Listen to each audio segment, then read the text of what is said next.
বাংলাদেশের বাজার হারিয়েছে ভারতের আইপিএল। কোটি টাকার মূল্যর বাজার ছিল বাংলাদেশে, কিন্তু সেসব হারিয়ে বসেছে ভারত। প্রতি বছর কোটি টাকা কামিয়ে নিলেও এবার যেন শূন্য পকেটেই ফিরতে হবে।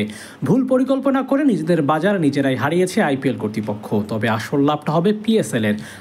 পিএসএল কন্টেস্টে ভারত পাকিস্তানের মধ্যে পাকিস্তানি জয়লাভ করেছে। বিশাল মূল্যের বাজার যেন হারিয়ে ফেলেছে ইন্ডিয়া। ভারতসহ নানান দেশে এই লিগ দেখার জন্য মুখিয়ে থাকলেও বেশ বড় একটা অংশের কাছে পাত্তা হারাবে আইপিএল। বাংলাদেশের ভক্তদের কাছে বরাবরই আইপিএল বড় নাম হলেও 2025 সালে এসে তা অনেকটাই জৌলুস সারানোর পথে।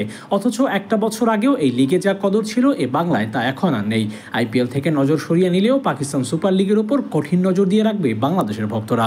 কারণটা অবশ্য সবারই জানা। পিএসএল এবার 3 জন বাংলাদেশি ক্রিকেটার দল পেয়েছেন: লিটন দাস, নাহিদ রানা ও রিশাদ হোসাইন।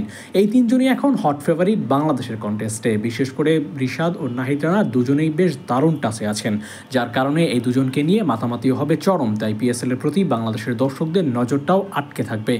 স্বাভাবিক প্রক্রিয়াতেই হবে সবকিছু। একটা দেশের প্লেয়ার যে লিগে খেলবে সেই লিগেই দর্শকদের আগ্রহ থাকবে, এটাই স্বাভাবিক। অন্যদিকে আইপিএলে কোনো বাংলাদেশি ক্রিকেটার না থাকার কারণে আইপিএল থেকে মুখ ফিরিয়ে নিতে পারে বাংলাদেশের দর্শকরা। এতে কোটি টাকার সমমূল্যের বাজার হারাতে পারে আইপিএল। অন্যদিকে পিএসএল এর জনপ্রিয়তা বাড়বে বাংলাদেশে। যদিও একটা সময় পর্যন্ত পিএসএল নিয়েও বাংলাদেশে খুব বেশি আলোচনা হতো না, তখন কেবল আইপিএল নিয়ে মাতামাতি ছিল। এখন যেহেতু আইপিএল কোনো বাংলাদেশি ক্রিকেটার নেই, সেহেতু আইপিএল থেকে নজর সরে গিয়ে পড়বে পিএসএল-এ। আইপিএলের যেমন ক্ষতি হচ্ছে তেমনি লাভ হচ্ছে পিএসএল-এর। ব্র্যান্ডিংয়ের ক্ষেত্রে পিএসএল বেশ ভালো পরিমাণে মিডিয়া কাভারেজ পাবে বাংলাদেশে, যা এর আগে পেত আইপিএল। কিন্তু এবার আর তা হবে না। পিএসএল-ই কেড়ে নেবে পুরো লাইমলাইট। নাহিদ, রিশাদরা বাংলাদেশের বর্তমান প্রেক্ষাপটে তারকা বটে। তাদের দিকে মিডিয়া দর্শক সবারই নজর থাকবে, যা এই লিগটিকে আরও বেশি হাইলাইটেড করবে। আর এতে অনেকাংশে বাংলাদেশি দর্শকদের কাছে জৌলুস হারাবে ইন্ডিয়ান প্রিমিয়ার লিগ তথা IPL. Abu Naim, sports Times.